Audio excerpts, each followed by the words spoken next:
श्री हनुमान जी महाराज, उनका नाम सुनते ही सेवा और सुमिरन, इसकी परिभाषा परिभाषित होती है। श्री हनुमान जी सेवा और सुमिरन के तादात्म्य स्वरूप हैं। श्री हनुमान जी की चरित्र कथा का आधार बहुत विचार मैंने किया कि किसको रखूं।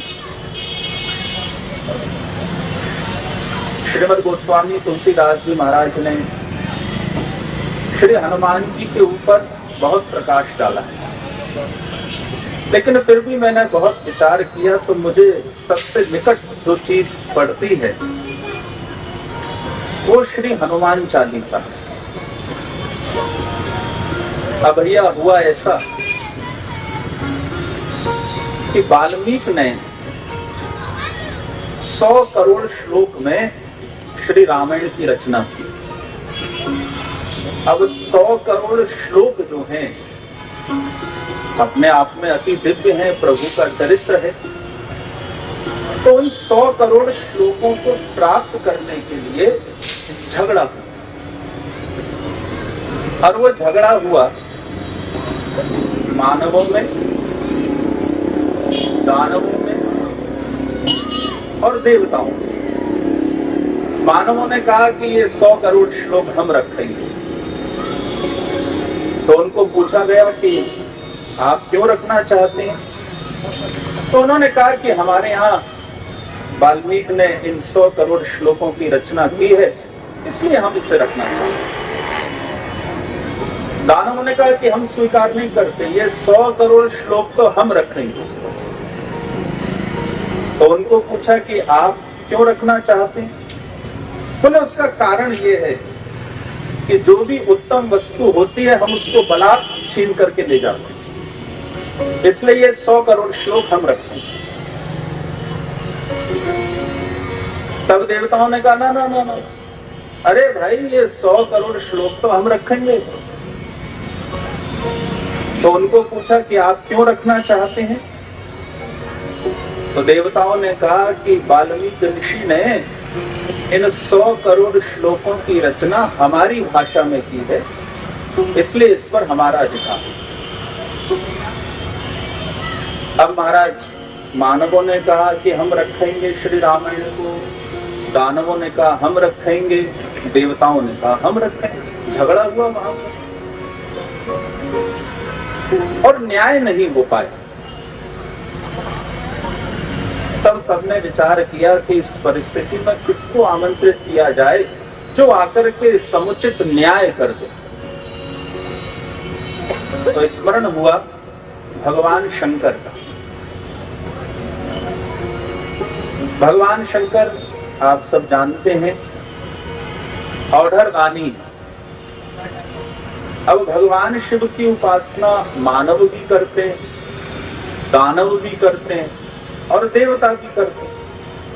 तो न्याय करने वाला जब सभी पक्षों को स्वीकार हो तो वही न्याय कर सकता है।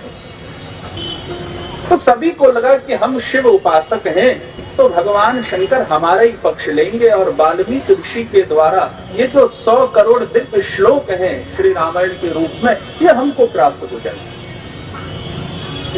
तो भगवान शंकर वहां पधारे। हाँ भैया, भगवान शिव का आगमन हुआ, सामने सारी बात रखी गई। इन 100 करोड़ श्लोकों को लेकर के झगड़ा। तो भगवान शिव ने कहा कि क्यों झगड़ा करते हो, चलो बराबर बराबर मैं इन श्लोकों को बांट देता हूं। तो मानवों ने कहा, दानवों ने कहा, देवताओं ने कहा कि हमें विश्वास है प्रभु आपके ऊपर, आप तो स्वयं विश्वास के ही स्वरूप हैं, इसलिए आप बांट दीजिए। तो भगवान शिव ने उन 100 करोड़ श्लोकों का बंटवारा प्रारंभ किया। तो 33 करोड़ श्लोक बराबर तीनों पक्षों में बांट दिए। 33 करोड़ दिए मानवों को, 33 करोड़ दिए दानवों को और 33 करोड़ दिए देवताओं को। अब महाराज 100 करोड़ में 1 करोड़ बचा। अब सब भगवान शिव की ओर देखने लगे।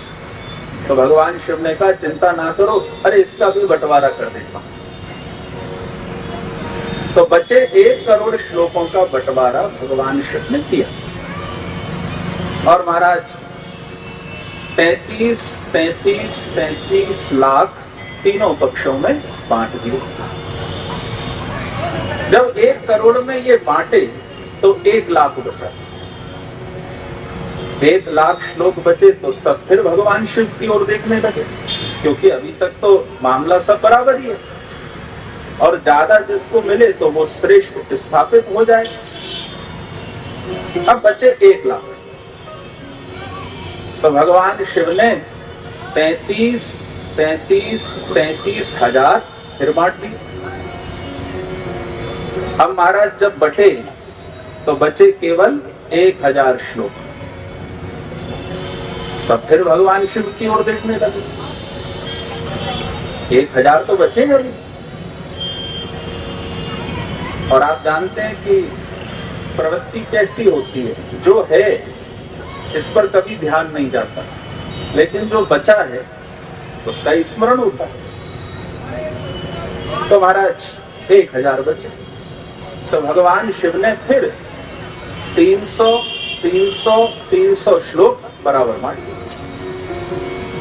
जब बांटे तो बचे 100 श्लोक। फिर उन्होंने 33 करके श्लोक बांट दिए। अब बचा 1 श्लोक। जब 1 श्लोक बचा तो सब फिर भगवान शिव की ओर देखने लगे। मानवों को लगा कि शायद हमको ही दे दें, एक ही तो बचा है। दानवों को लगा कि इन्हीं के तो संप्रदाय का हम तिलक लगाते हैं, तो 1 श्लोक तो हमको ही दे देंगे। देवताओं को भी लगा कि प्रभु शायद हमको ही दे दें। जैसे हमको समुद्र मंथन के बाद श्रीमन नारायण ने अमृत प्रदान किया, तो ये बचा 1 श्लोक भी भगवान शिव हमको दे देंगे। अब जो 1 श्लोक बचा था सज्जनों, उसके अंदर 32 अक्षर थे। इसको हमारे यहाँ संस्कृत वाङ्मय में अनुष्टुप छंद कहा जाता है। 32 अक्षर का 1 श्लोक। तो 32 अक्षर का जो श्लोक था उसमें से महाराज 10 करके अक्षर बांट दिए। हाँ, अब बचे 2 अक्षर। और जब 2 अक्षर बचे तो भगवान शंकर ने मानवों से, दानवों से और देवताओं से कहा कि लेने वाले तो तुम 3 हो, लेकिन अक्षर बचे हैं केवल 2। इसलिए इन 2 अक्षरों को मैं किसी को भी नहीं बांटूंगा। ये 2 अक्षर अमृत रूप में मेरे कंठ में स्थापित रहेंगे। और वो 2 अक्षर थे सज्जनों, रा और म, राम। तो भगवान शंकर ने राम नाम को अपने कंठ में स्थापित कर दिया। अब राम नाम बचा भगवान शिव के पास। भगवान शिव का आधार है प्रभु श्री राम का नाम। और आपको एक रहस्य की बात बताऊं, स्वामी तुलसीदास जी महाराज को भगवान शंकर ने यही राम नाम प्रदान किया।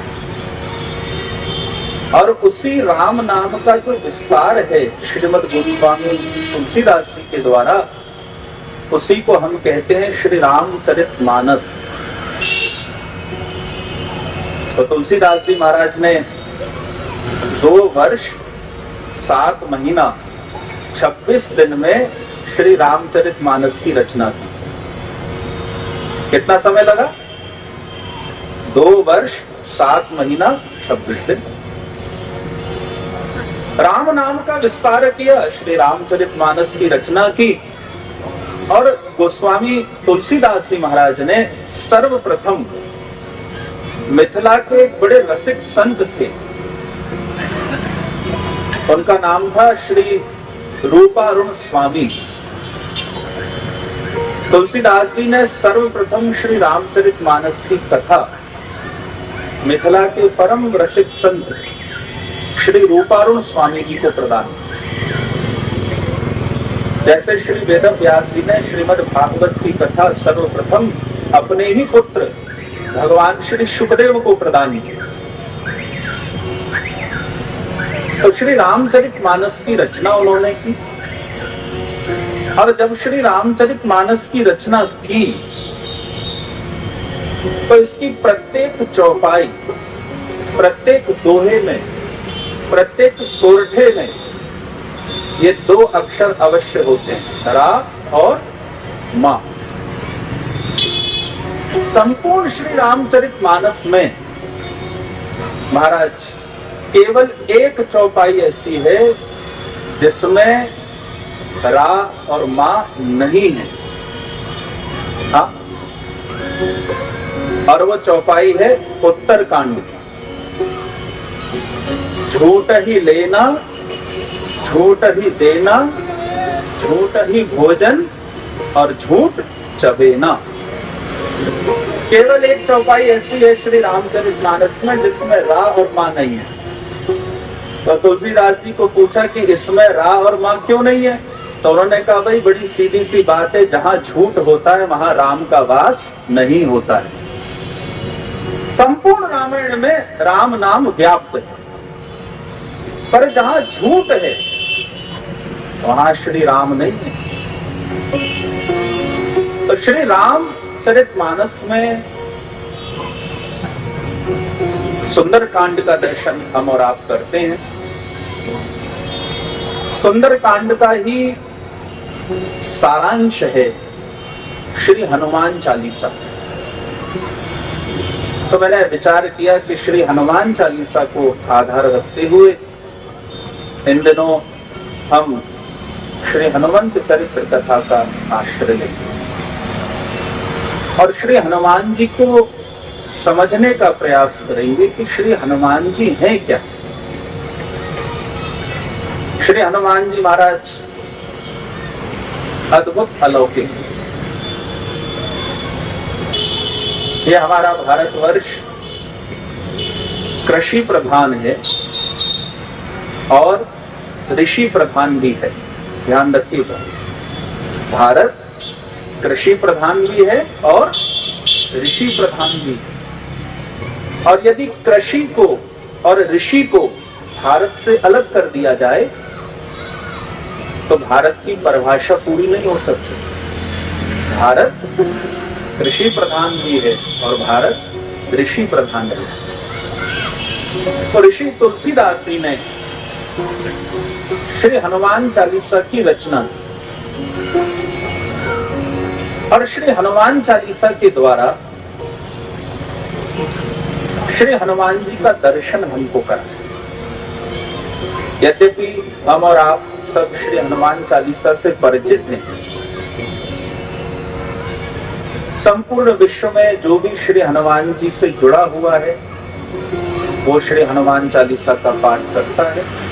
और छोटे से छोटे बच्चे से लेकर बड़े से बड़े बुजुर्ग तक सब श्री हनुमान चालीसा का पाठ करते। भैया श्री हनुमान चालीसा अद्भुत, क्योंकि श्री हनुमान जी भी अद्भुत। जब भारत के ऊपर बौद्ध धर्म का शासन हुआ सम्राट अशोक के समय, अशोक की बेटी संघमित्रा ने चारों तरफ बौद्ध धर्म का प्रचार किया। फिर एक सम्राट हुए जिनका नाम हुआ पुष्यमित्र शुंग। पुष्यमित्र शुंग ने पुनः सनातन धर्म की स्थापना हिंदुस्तान के अंदर की। आज हम और आप चर्चा कर रहे हैं। और भैया उसके बाद जब अंग्रेजों का शासन आया तो मैंने कुछ अंग्रेजों के संस्मरणों को पढ़ा तो उन्होंने एक बड़ी अद्भुत बात भारत के बारे में लिखी, और वो ये लिखा कि हमने भारत के मार्गों पर, सड़क किनारे छोटे छोटे पत्थर लगाए, ये बताने के लिए कि अमुक स्थान कितनी दूरी पर है, जिसको हम माइलस्टोन कहते हैं। तो उन अंग्रेजों ने लिखा कि हम तो सड़क किनारे पत्थर लगा दें, लेकिन जब कुछ दिनों के बाद लौट के आए तो हमें एक बड़ा अद्भुत दृश्य दिखाई दे, और वो ये कि लोग उसी पत्थर पर सिंदूर लेप करके श्री हनुमान जी के रूप में उसकी पूजा प्रारंभ कर। अब बोले जहां जहां पत्थर लगाए, लौट के आए, लोग उस पर सिंदूर लेप दें, फूल माला चढ़ा दें, सेब केला रख दें, और भैया हनुमान चालीसा चालू हो गई। ऐसा श्री हनुमान जी के प्रति भाव है, और वो भाव पत्थर से भी श्री हनुमान जी की कृपा को साधक तक पहुंचा देता है। तो उन्होंने लिखा कि लोग श्री हनुमान जी की पूजा माइलस्टोन को भी सिंदूर से पोतते शुरू कर देते हैं। तो श्री हनुमान जी अद्भुत है।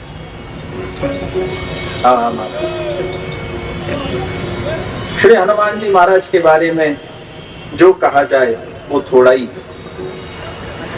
श्री राम कथा के प्रथम गायक श्री हनुमान जी, और तुलसीदास जी ने उनके लिए लिखी है चालीसा। 3 दोहे हैं, 40 चौपाई है। तुलसीदास जी की लगभग 33 रचनाएं हैं। श्री हनुमान जी के लिए उन्होंने श्री हनुमान साठिका भी लिखी है, जिसमें 60 चौपाई है। परंतु आम जनमानस में विशेष रूप से जो प्रसिद्ध है, सिद्ध है, सुलभ है, वो श्री हनुमान चालीसा। तो महाराज श्री हनुमान चालीसा, आप सब जानते हैं कि प्रारंभ में जैसे हमारे यहाँ सनातन धर्म का नियम है, गोस्वामी श्री तुलसीदास जी ने श्री गुरुवर वंदना की है, उसके बाद श्री रघुवर वंदना की है, उसके बाद श्री हनुमत वंदना की है, उसके बाद 40 चौपाइयों का एक क्रम, और यह क्रम जो है 40 चौपाइयों का बड़ा अद्भुत है। और अंतिम दोहे में संपूर्ण श्री राम दरबार का दर्शन है।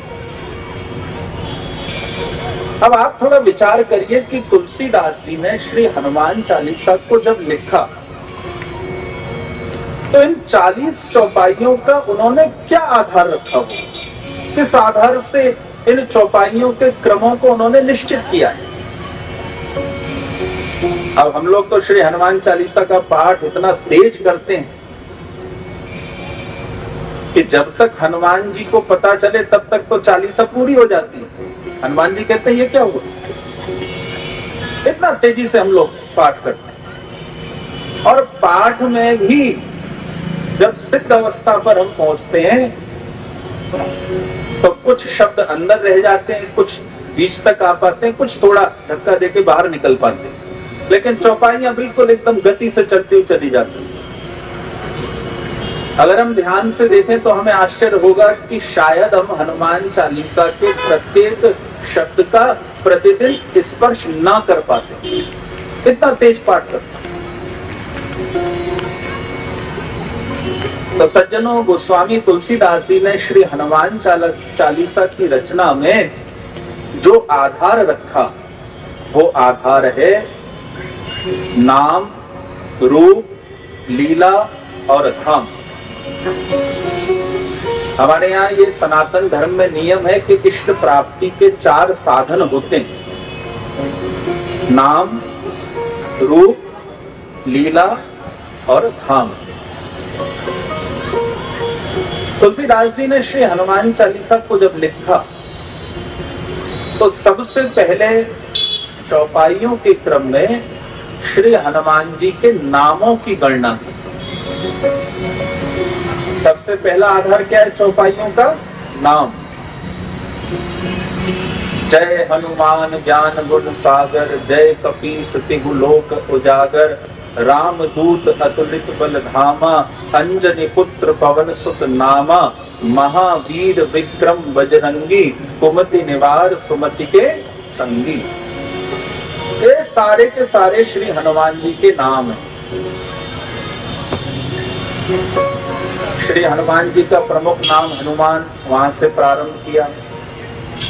फिर उनका एक नाम है ज्ञान गुण सागर, फिर एक नाम है कपीस, फिर एक नाम है तिहु लोक उजागर, एक नाम है रामदूत, एक नाम है अतुलित बल धामा, एक नाम है अंजनी पुत्र, एक नाम है पवन सुत, एक नाम है नामा, एक नाम है महावीर, एक नाम है विक्रम, एक नाम है बजरंगी, एक नाम है कुमति निवार, एक नाम है सुमति के संगी। ये सब श्री हनुमान जी के नाम हैं। नामों की गणना की और फिर नाम से तुलसीदास जी ने रूप में प्रवेश किया। नाम, रूप, लीला, धाम। जिसका नाम ले रहे हैं तो नाम क्या करता है? बोले नाम जप उसके रूप में प्रवेश करा देता है। जिसका भी नाम आप जप रहे हो आप उसके रूप में प्रवेश करेंगे। तो रूप की चर्चा है। कंचन वर्ण विराज सुवेसा, कानन कुंडल कुंचित केसा, हाथ वज्र और ध्वजा विराजे, कांधे मूछ जनेऊ साजे। श्री हनुमान जी के रूप का दर्शन किया। अब श्री हनुमान जी तो इच्छाधारी हैं, नर भी हैं और वानर भी हैं, तो दोनों ही रूपों का दर्शन श्री तुलसीदास जी ने किया। जब नर रूप का दर्शन किया तो उन्होंने लिखा कि कंचन वर्ण विराज सुबेसा, कानन कुंडल कुंचित केसा। ये श्री हनुमान जी के नर रूप का दर्शन। और जब वानर रूप का दर्शन किया तो उन्होंने लिखा हाथ वज्र और ध्वजा विराजे, कांध है मूर्ज जनेऊ साजे। भैया नामों की गणना की, फिर रूप में प्रवेश किया, नर रूप का दर्शन किया, वानर रूप का दर्शन किया और रूप के बाद श्री हनुमान जी की लीला में प्रवेश किया तुलसीदास ने। और जब लीला में प्रवेश किया महाराज, शंकर सुवन केसरी नंदन, तेज प्रताप महाजगवंदन, विद्यावान गुणी अति चातुर, राम काज करबे को आतुर। प्रभु चरित्र सुनबे को रसिया, राम लखन सीता मन बसिया। ये सब श्री हनुमान जी की लीलाओं का क्रम है। तो देखो नाम में आ गए, नाम से रूप में आ गए। अब जिसके रूप का दर्शन हो रहा है तो रूप में सामर्थ्य है कि वो उसकी लीला में प्रवेश करा देता है। तो नाम रूप में प्रवेश कराता है, रूप लीला में प्रवेश कराता है। तो महाराज सारी लीलाओं को समेट लिया तुलसीदास जी ने। अद्भुत लीला है श्री हनुमान जी। और उसके बाद लीलाएं जो है ना वो धाम में प्रवेश कराती हैं। तो बिल्कुल अंतिम चौपाई में आकर के तुलसीदास जी ने लिखा कि तुलसीदास सदा हरि चेरा, कीजय नाथ हृदय मह डेरा। आपका धाम क्या है? बोले आपके भक्त का हृदय, ये आपका धाम। तो श्री हनुमान जी हृदय में हमारे वास कीजिए। तो नाम, फिर रूप, फिर लीला, फिर धाम, इन चार बातों के आधार से तुलसीदास जी ने श्री हनुमान चालीसा को रचा। यही आधार है और इन चारों के आधार से इष्ट की प्राप्ति होती है। तो श्री हनुमान चालीसा जो विश्व प्रसिद्ध है उसका मूल कारण यह है कि नाम रूप लीला धाम चारों ही प्रकार से श्री हनुमान चालीसा परिपूर्ण है, सिद्ध मंत्र है। इसलिए श्री हनुमान चालीसा के पाठ से अभीष्ट की प्राप्ति होती है। तो भैया नाम रूप लीला धाम, और तुलसीदास जी ने श्री रामचरितमानस में जितनी भी वंदनाएं की वो सब चरणों में सिर झुका के की। हाँ महाराज, कोने बन वचन कर्म रघुनायक, चरण कमल बंदौ सब लायक। चरण कमलों में सिर झुका करके वंदना की श्री राम जी। श्री भरत जी की वंदना की। प्रणवौ प्रथम भरत के चरना, जासु नेम व्रत जाय न वरना। लक्ष्मण जी की वंदना की।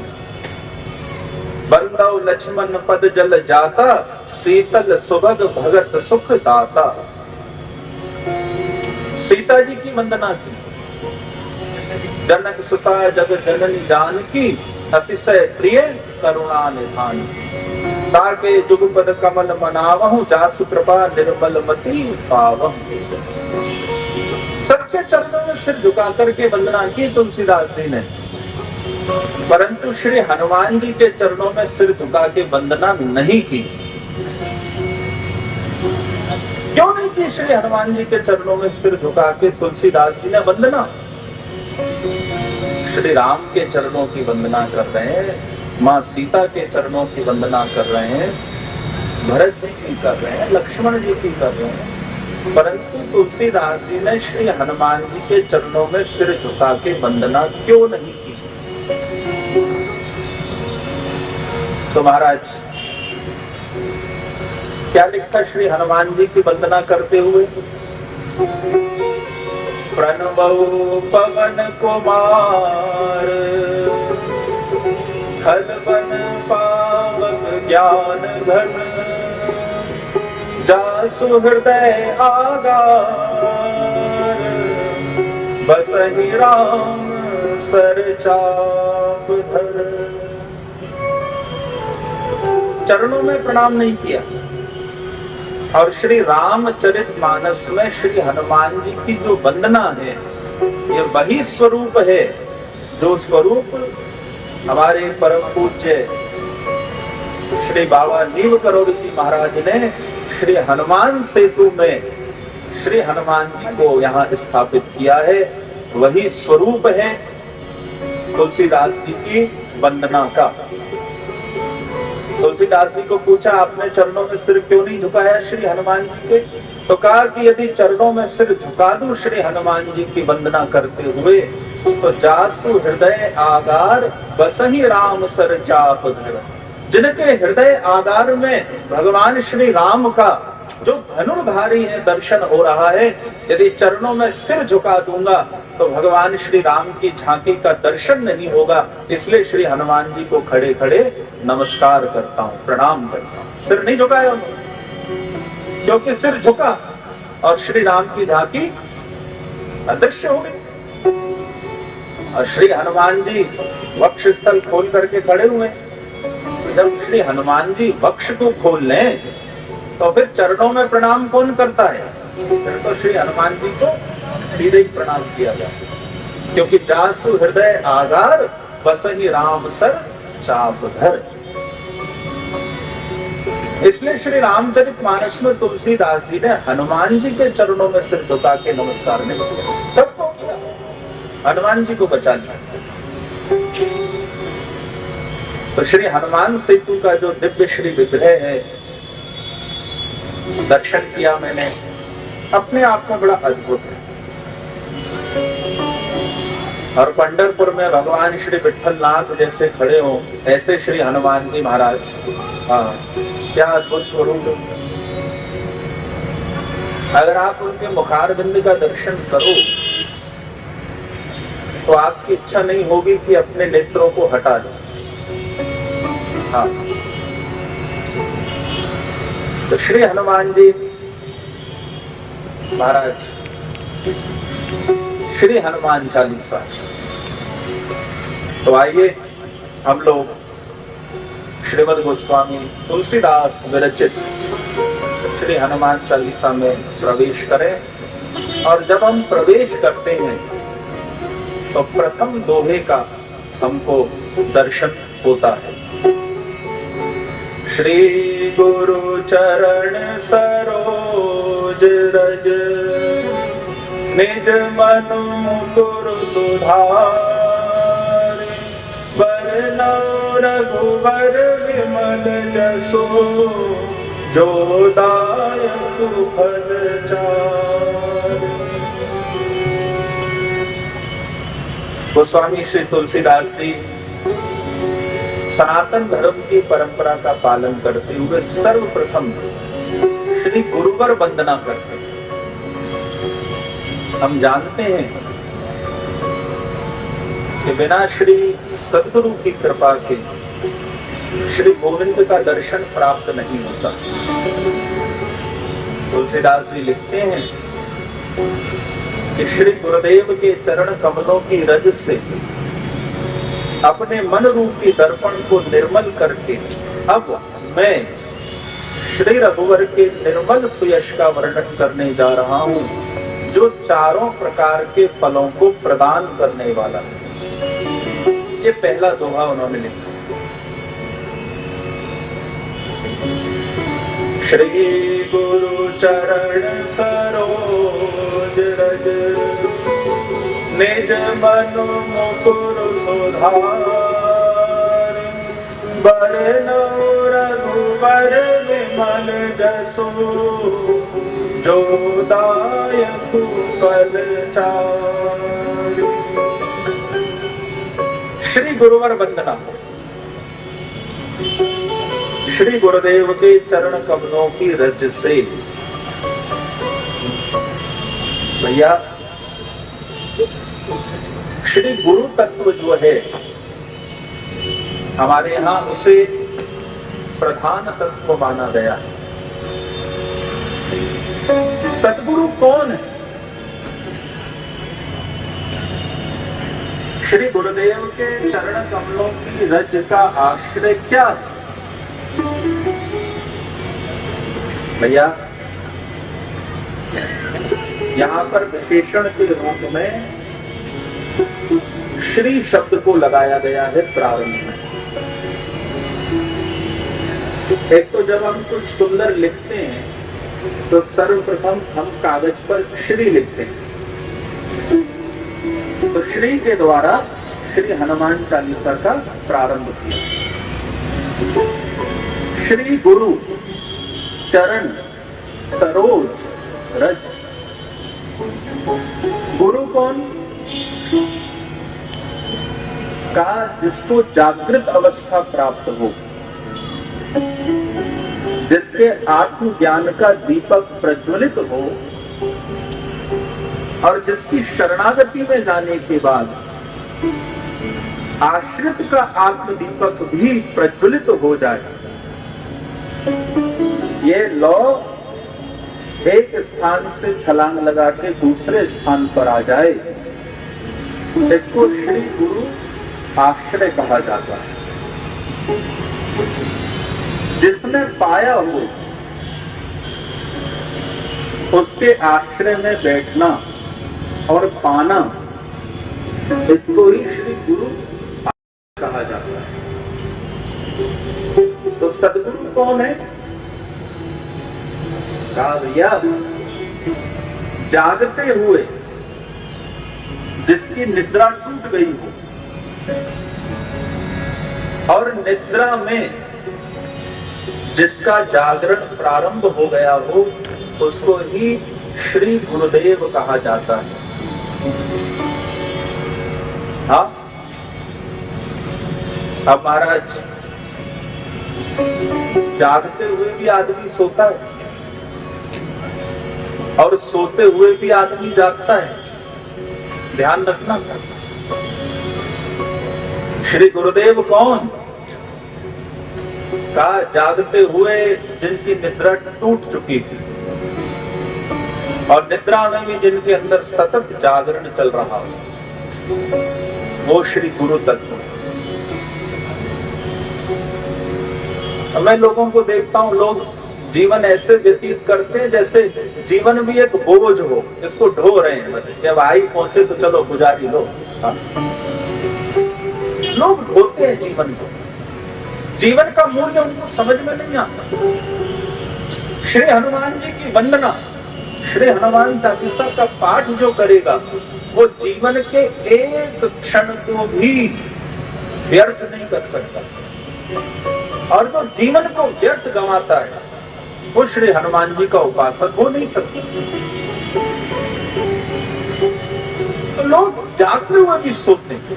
कई बार तो आप किसी को आवाज दो तो 2 मिनट तो उसको सुनने में लगे, फिर पूछेगा आप मुझसे ही कह रहे हैं, कितनी गहरी नींद है। फिर कहा जाता हाँ भाई आपसे कह रहे,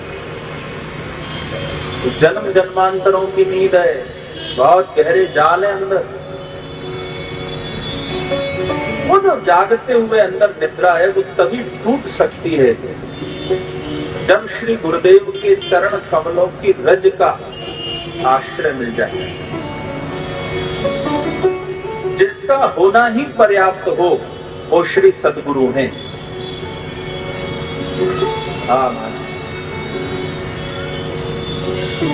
अब देखो श्री हनुमान जी जब गए ना लंका, तो 3 तरह के लोग होते हैं जिनको अलग अलग प्रकार का सत्संग देना पड़ता है।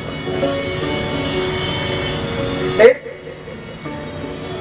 पहला जो सत्संग श्री हनुमान जी हमें दिखाते हैं, जब लंकनी के मुख पर श्री हनुमान जी एक मुटिका मारते हैं, तो ये भी एक सत्संग है, ध्यान से समझना हो।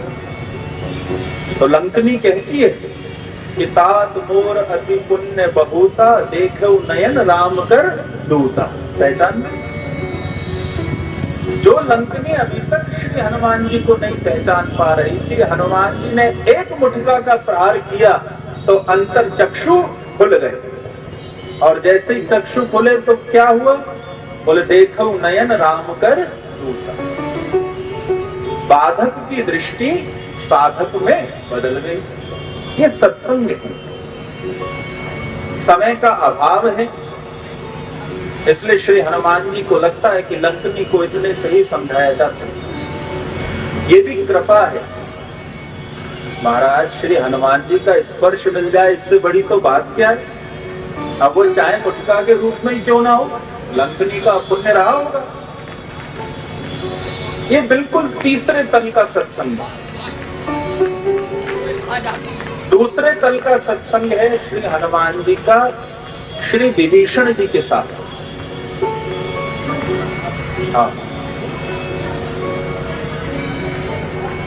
और जो प्रथम तल का सबसे गहराई का सत्संग है वो श्री हनुमान जी का माता सीता के साथ, जहां श्री हनुमान जी बिल्कुल मौन होते हैं एक स्थिति पर आकर के, और माता सीता का दर्शन उन्हें वो प्रदान करता है जो शब्दों से भी शायद प्राप्त नहीं हो सकता। तो श्री हनुमान जी की यात्रा में 3 प्रकार के सत्संग दिखाई दे रहे हैं। बिल्कुल जो तीसरा है निचला, वो लंकनी के साथ है। मध्य का जो है वो श्री विभीषण जी के साथ है, और प्रथम तल का जो है, जो अधिकारी ही जीवों को प्राप्त हो सकता है, वो माता सीता के साथ है। 3 तल का सत्संग श्री हनुमान जी कर रहे हैं। तो श्री गुरुदेव, श्री गुरु तत्व क्या है? कहा भैया जागते हुए जिसकी निद्रा टूट जाए और निद्रा में जिसका जागरण शुरू हो जाए, वही श्री सद्गुरु तत्व है। यद्यपि गुरु शब्द का एक अर्थ होता है जो बहुत भारी हो, उसको गुरु कहा जाता है। सामान्य परिभाषा में जो अंधकार से प्रकाश की ओर ले जाए उसको गुरु कहा जाता है। लेकिन गुरु का अर्थ है जागृत अवस्था, जागा हुआ, पहुंचा हुआ महापुरुष, बुद्ध पुरुष। और जिसके पास केवल मौन ही बैठ जाया जाए तो अंदर की लौ छलांग लगा के हमारे अंदर के दीपक को प्रज्वलित कर दे, वो श्री गुरुदेव का आश्रय है। हमेशा बोल करके नहीं पाया जाता, मौन बैठने से नहीं मिलता है। श्री हनुमान सेतु में दर्शन करने आए, श्री हनुमान जी का दर्शन किया महाराज। आवश्यकता नहीं कि शब्दों में बहुत कुछ बोला जाए, बैठ गए, मौन दर्शन कर गए। तो मौन से वो प्राप्त होगा जो शायद शब्दों में हम चूक जाए। तो मौन सत्संग सर्वोपरि हो, बस। सारी कायनात, सारी सृष्टि चलती है रोज, कौन सा शब्द करती है? सूर्य भी निकलते हैं, चंद्रमा भी निकलते हैं, सितारे भी आ ही पहुंचते हैं, पशु पक्षी पेड़ पौधे फूल सब आ ही जाते हैं, लेकिन कोई शब्द नहीं करते। इतनी विराट सृष्टि जिस परमात्मा के आश्रय से चलती है, वहां शब्द तो होता ही नहीं है। और छोटी छोटी बात में हमारे जीवन में शब्द होने लग जाते हैं, शोर होता है, उपद्रव होता है। तो श्री हनुमान जी का आश्रय हमें उस अंतिम तल पर ले जाता है जहां केवल होना ही पर्याप्त होता है। बस है, यही में बात पूरी हो गई। तो श्री गुरुदेव के चरण कमलों की रज का आश्रय है। श्री गुरुदेव, उनके चरण सरोज कहते हैं कमल को। आप जानते हैं कि लक्ष्मी जी को श्री कहा जाता है, और लक्ष्मी जी का जो आसन है वो कमल है, सरोज है। गुरुदेव के पहले श्री और बाद में सरोज, अर्थात श्री सद्गुरुदेव के चरण कमलों में ही संसार के सारे अभीष्ट विद्यमान हैं। जिसने श्री सद्गुरुदेव के चरण कमलों की रज को मस्तक पर लगा लिया, उसके लिए संसार में कुछ भी दुर्लभ नहीं रह जाता।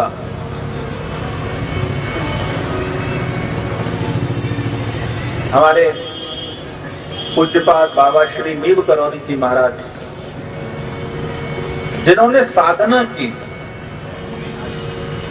और गुजरात के मोरबी में भवनिया नामक स्थान पर जब उपासना की श्री हनुमान जी की, रमाबाई के आश्रम में रहते हुए फिर आराधना की, तो श्री हनुमान जी उनके सामने प्रकट हुए और पूज्य बाबा में श्री हनुमान जी का प्रवेश हो गया। फिर उनके कई नाम हुए वहां पर। हाँ महाराज, एक बड़ा प्रसिद्ध उनका नाम है वहां तलैया बाबा के नाम से। कुछ लोगों ने उनको बाबा लक्ष्मण दास के नाम से पुकारा। और जब उत्तर प्रदेश में फर्रुखाबाद के पास नीव करौरी में पूज्य बाबा ने, जिन्हें टिकट ना होने के कारण ट्रेन से अंग्रेज टीसी ने उतार दिया, और जब बाबा का हाथ उठाए तो श्री हनुमान जी की शक्ति को पूरे विश्व ने देखा कि वो ट्रेन वहीं पर रुक गई, 1 इंच भी आगे ना चली। सारा उपक्रम कर लिया, सारे प्रयास कर लिए, लेकिन ना समझ में आया कि ये ट्रेन क्यों नहीं चल रही। और जब पूज्य बाबा से क्षमा मांगी, वे विराजे हैं ट्रेन में, तो ट्रेन चली और उस स्थान की इस घटना ने संपूर्ण विश्व में उनको बाबा नीव करौरी के रूप में प्रकाशित कर दिया। तो श्री हनुमान जी का उनसे तादात्म्य और सारी प्रकृति उनके नीचे आ गई, क्योंकि श्री हनुमान जी का तादात्म्य जिससे हो जाएगा, सारी प्रकृति पर उसका अधिकार हो जाए। 5 तत्वों से हमारा शरीर बना है। क्षिति जल पावक गगन समीरा, पंच रचित यह अधम शरीरा। और इन 5 तत्वों के ऊपर श्री हनुमान जी का अधिकार है। ऐसा मैं नहीं कह रहा, ऐसा श्री हनुमान चालीसा में तुलसीदास जी ने लिखा है। लाए सजीवन लखन जियाए, श्री रघुवीर हर्षि उर लाए।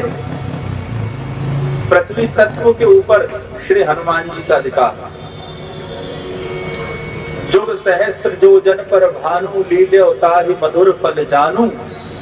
आकाश तत्व के ऊपर श्री हनुमान जी का अधिकार। प्रभु मुद्रिका मिलि मुख माही, जलधि लांघ गए अचरज नाही।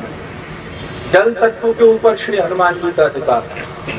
सूक्ष्म रूप धरि सियहि दिखावा, विकट रूप धरि लंक जरावा। अग्नि तत्व के ऊपर श्री हनुमान जी का अधिकार। और पवन तनय संकट हरणी, मंगल मूर्ति रूप, राम लखन सीता सहित हृदय बसहु सुरभूप। पवन तनय है, इसलिए पवन तत्व के ऊपर अधिकार है। तो जिन 5 तत्वों से हमारा शरीर बना है, उन 5 तत्वों के ऊपर श्री हनुमान जी का अधिकार है।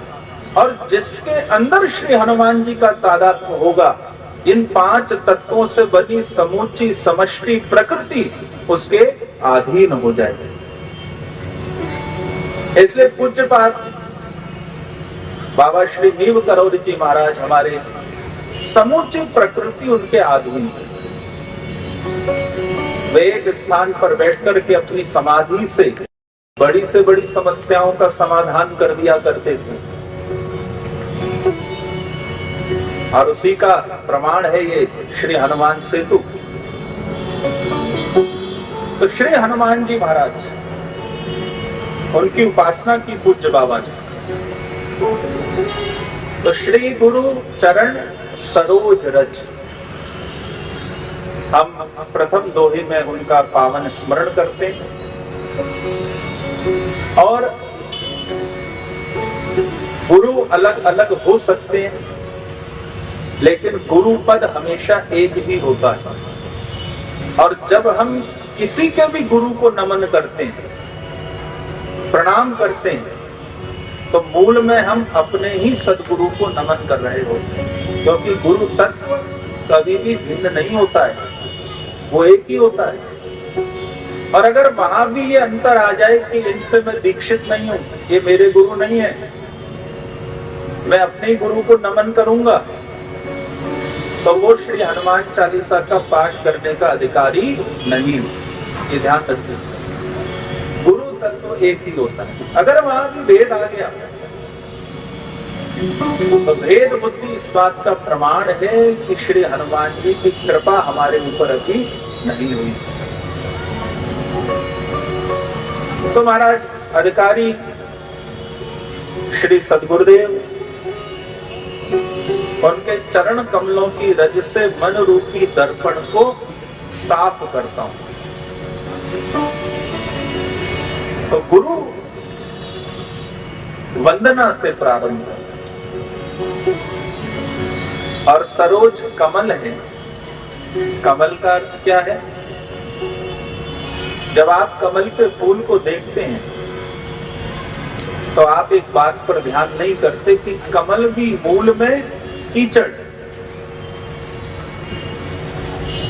कमल भी कीचड़, लेकिन फिर कमल कैसे हो गए?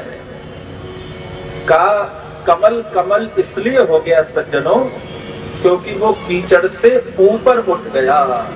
ये ध्यान रखने की बात है।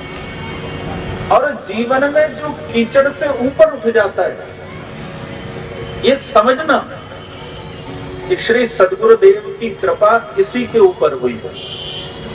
सद्गुरुदेव के चरण कमलों की रज क्या करती है लगाने से? कहा कि हमें संसार की कीचड़ से ऊपर उठा देती है। ये महिमा श्री हनुमान चालीसा हमको सरोज बनाती है। मन में आता है कि भाई हम क्यों करें, श्री गुरुदेव के चरण कमलों की रज को क्यों लगाएं? का नहीं लगाएंगे तो कीचड़ रह जाएंगे और लगा लेंगे तो कमल हो जाएंगे। लेकिन मन में ये प्रश्न आता है कि भाई चरण कमलों की रज पूज्य सद्गुरुदेव की मस्तक पर लगाई जाती है, तन पर लगाई जाती है, लेकिन मन रूपी दर्पण उससे कैसे साफ हो सकता है? निज मन मुकुर सुधार। अब हमें तो ये पता ही नहीं है कि अंदर मन कहां पर है। जब मन का ही नहीं पता तो रज कहां से लगा लें वहां? तो बात जरा समझ में नहीं आती। अब देखिए, इसका कारण ये है कि जैसे हम सुंदर इत्र लें बाजार से और उस इत्र को अपने तन पर लगाएं, तो तन पर जब इत्र लगाएंगे वो इत्र अपने आप हमारे मन को प्रभावित करेगा ना साहब? आपको इत्र मन पर अलग से नहीं लगाना पड़ेगा, तन पर इत्र लगा और मन प्रफुल्लित होगी। इसका अर्थ है कि तन पर लगा इत्र मन को भी प्रभावित कर रहा है। ऐसे ही श्री सद्गुरुदेव के चरण कमलों की रज मस्तक पर लगने के बाद अपने आप हमारे मन रूपी दर्पण को स्वच्छ कर देती, उसको साफ कर देती। साफ कर। और मन जो है ना, इसी से मनुष्य शब्द बना है। मनः एव मनुष्याणाम कारणम बंध मोक्षयो। मनुष्य का मन जो है यही बंधन और मोक्ष का कारक है। मन की प्रधानता से भैया मानव है। शरीर, मन और आत्मा, और जो पुनर्जन्म होता है वो मन का ही होता है। मन की ऐसी प्रधानता है। शरीर का अग्नि संस्कार हो गया तो शरीर का पुनर्जन्म नहीं हो सकता। आत्मा का जन्म नहीं होता तो उसका पुनर्जन्म कैसा? तो फिर पुनर्जन्म किसका होता है? वो पुनर्जन्म हमारे मन का ही होता है। और बिल्कुल अंतिम समय मन जिन संकल्पों के बीजों को बोता है अपने अंदर, जो भी अभीप्साएं, जो भी वासनाएं, जो भी आकांक्षाएं शेष अधूरी रहती हैं मन में, तो मन फिर वैसा ही रूप लेकर के संसार में लौट करके आता है। इसलिए शरीर का पुनर्जन्म नहीं है, आत्मा का भी पुनर्जन्म नहीं है। पुनर्जन्म मन का। इसलिए प्रथम दोहे में भैया श्रीमद् गोस्वामी तुलसीदास जी निज मन दर्पण को साफ करने की बात करते हैं। अपने मन रूपी दर्पण को साफ करें। किससे? बोले श्री गुरुदेव के चरण कमलों की रज से। रज से शरीर बनाए और श्री गुरुदेव के चरण कमलों की रज लग गई तो मन रूपी दर्पण स्वच्छ हो सकता है।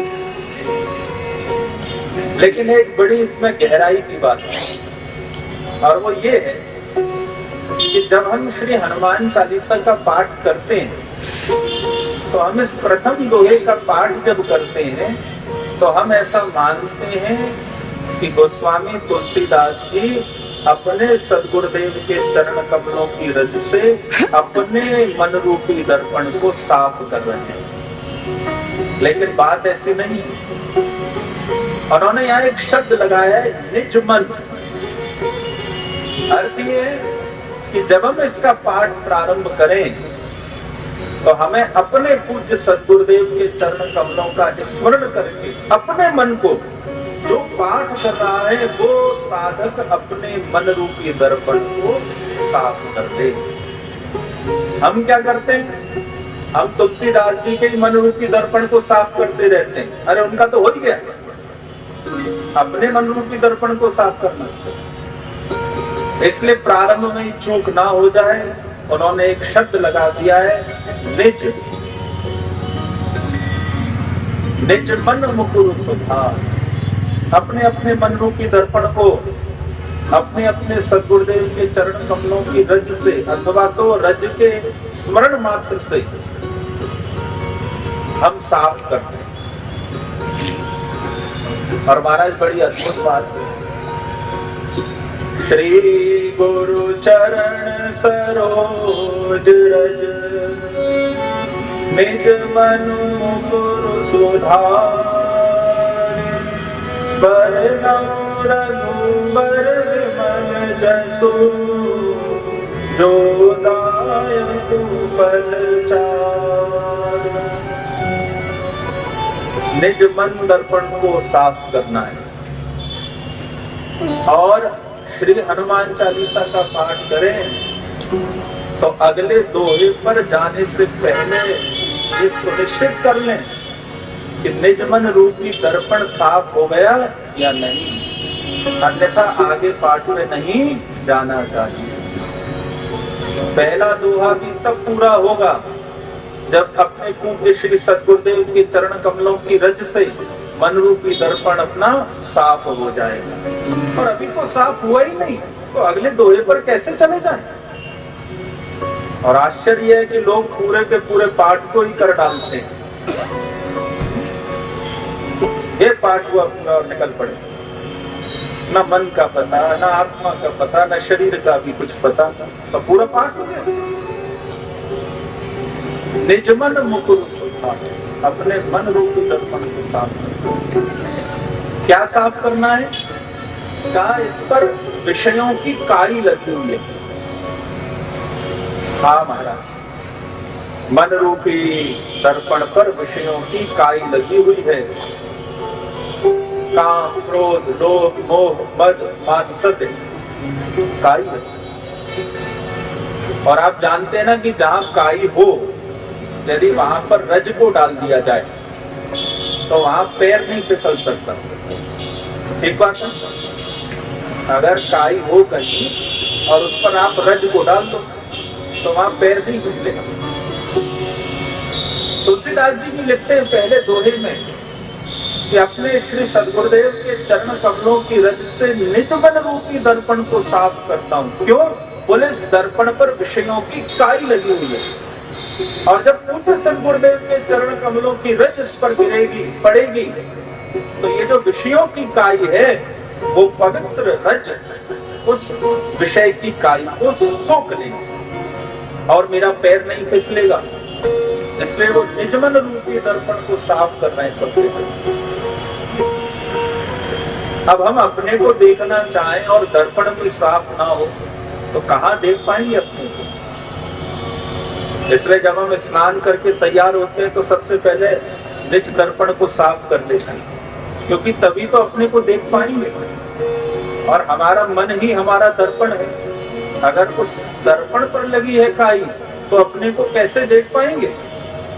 इसलिए उस दर्पण की काई को दूर करने के लिए यदि सामर्थ्य है किसी में, तो वो सामर्थ्य पूज्य सद्गुरुदेव भगवान के चरण कमलों की रज में। हाँ, निज मन मुकुर सुधार, मन रूपी दर्पण को साफ कर।